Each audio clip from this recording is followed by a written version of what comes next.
ছুটকি, ও ছুটকি হেরে গেছিল, আমি হেরে গেছি, তোর কাছে হেরে গেছি বাপু। হ্যাঁ, আমি তোর কাছে একেবারে হেরে গেছি, তুই জিতেছিস। আমি হার স্বীকার করে ঘর ছেড়ে চলে যাচ্ছি। কাল থেকে এ ঘরের যেদিকে তুই তাকাবি সব তোর, সব তোর, কোথাও আমি নেই। আমি সব জেদ দিয়ে চলে যাচ্ছি। গেজি, কেন এখনো ঘাট ধাক্কা দিয়ে ওকে তাড়িয়ে দিচ্ছ না আমি বুঝতে পারছি না। কিন্তু বৌদি, আমাদের দাদা তো ভদ্রলোক, ভালো মানুষ, পারবে না এসব করতে। আচ্ছা চলো না, আমরা বরং দাদার বিহাফে কাজটা করে ফেলি। একদম ঠিক কথা বলেছে শায়নাদি দিদি ভাই। চলো তো, চলো চলো, এই বাড়ির দরজাটা না ওর মুখের উপরে চিরদিনের জন্য বন্ধ করে দাও। হ্যাঁ কোয়েল, একে তাড়াতে পারলে অন্যটাকে তাড়ানো সহজ হবে, তাই না? ও বৌদি, দেরি করছো কেন? চলো চলো চলো, চলো তো, চলো চলো, বেরো, এসো চলো, এসো। কি গো ব্যানার্জি বাবু, পারলে না তো নিজে হাতে আমাকে বের করে দিতে? আমি জানতাম তুমি পারবে না কো। ওই বাপ মায়ের সন্তান কিনা তুমি, তোমার সবটা দূষিত হয়ে যায় নেকো। একই রক্তের ধারা বইছে কিনা, ছুটকি তোমার সবটা নষ্ট করতে পারেনি। নিজে হাতে করে যেমন তুমি আমার বিদায় দিলে নে, তেমনি থাকতেও তো বললে নেকো।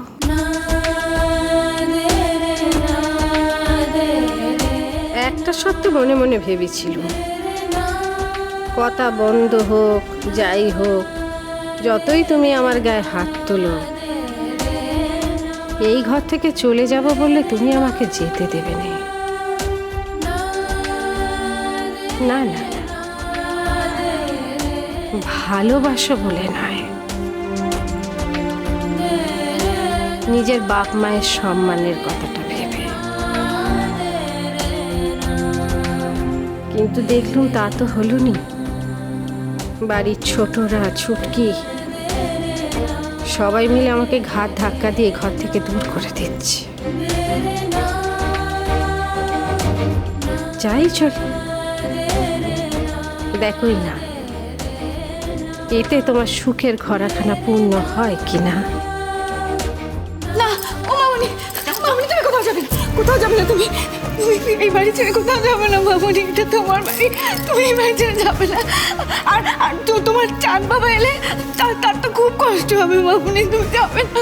আয় মেয়ে, সরো আমার সামনে থেকে, সরো। বড্ড দরদ, দরদ একেবারে উথলে উঠছে।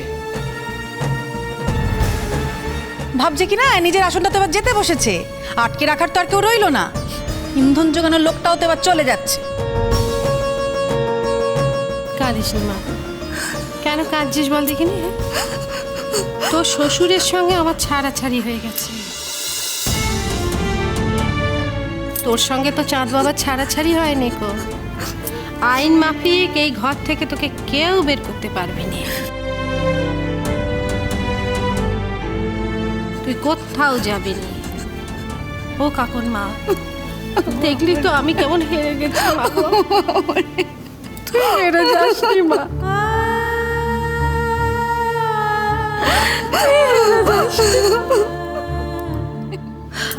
ছুটকি এমন করে ধাক্কা দিস নিল, আমি নিজেই চলে যাচ্ছি বাবা।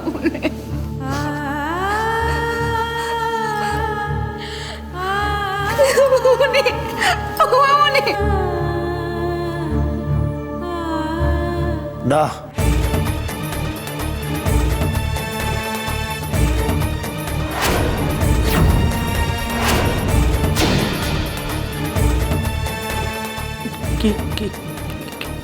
কিসের না?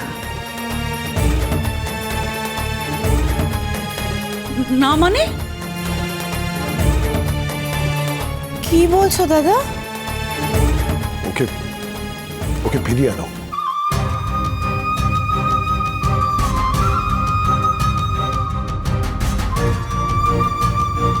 বাড়ি থেকে কোথাও যাবে না।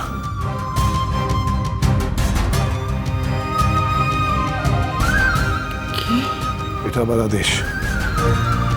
ওই বাড়িতেই থাকবে।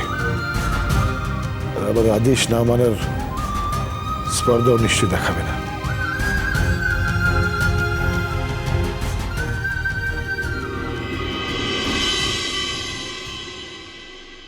কলা পাতা মোড়া ছায়া রোদ্দুর উঠোনের কোণে ছড়ানো সুদূর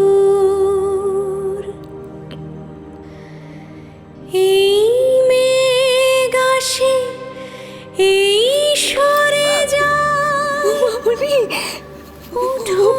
মামনি তোমার জয় হয়েছে আজকে মামনি, তোমার জয় হয়েছে।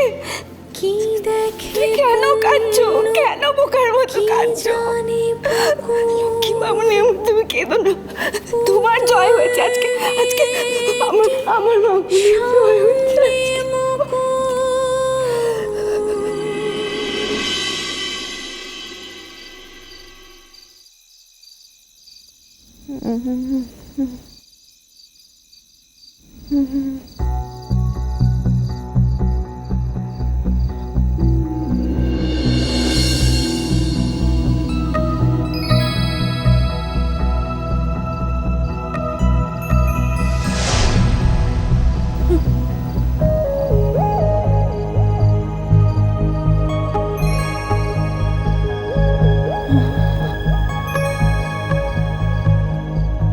কি ব্যাপার, কঙ্কাবতী এরকম কোঁকাচ্ছে কেন?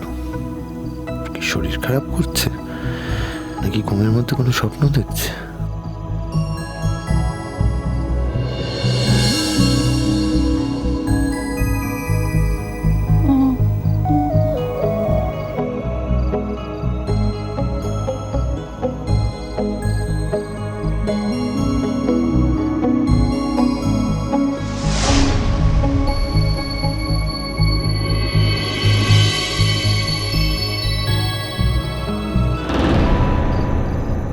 এ কি, জ্বরে তো গা পুড়ে যাচ্ছে।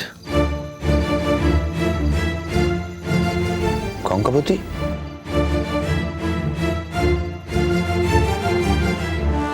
কঙ্কাবতী,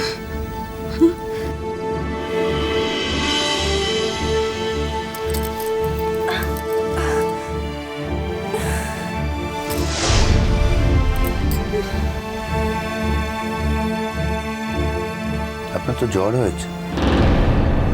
এই মাটিতে ঠান্ডায় শুয়ে থাকলে তো আরো জ্বর বাঁধবে। কিছু হবে না, আপনি সব জেনে বসে আছেন। বলছি তো কিছু হবে না। খাটে উঠে শুন। না না, ঠিক আছে, আমি এখানেই ঠিক আছে। কিচ্ছু ঠিক নেই, আমি যেটা বলছি সেটা শুনুন। বললাম তো যাবো না। এই যাবো না মানে কি?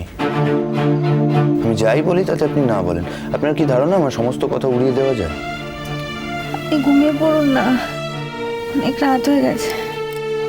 শুধু শুধু আমার জন্য সময় নষ্ট করবেন না।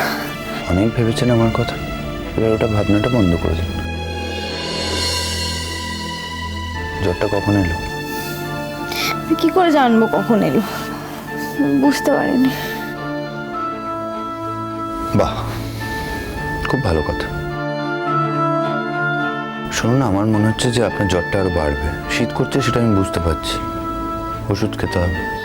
এত ব্যস্ত হবেন না, সকালে উঠলে আমি ঠিক হয়ে যাব। একটু ঘুমোলে ঠিক হয়ে যাবে। আপনি ডাক্তার নাকি? সব জেনে বসে আছেন। ডাক্তার কেন হব? আমার শরীর আমি জানি। আমার মাঝে মাঝে এরকম জ্বর হয়। সেটা মোটেই কাজের কথা নয়। আমার জীবনে কাজের কথা কটা আছে বলুন তো? সবই তো অকাজেরই কথা। বেশ, মাঝরাতে আমি আর আপনার ভাষণ শুনতে পাচ্ছি না, এবার উঠুন। বললাম তো আমি খাটে শোবো না। কেন শোবেন না শুনি?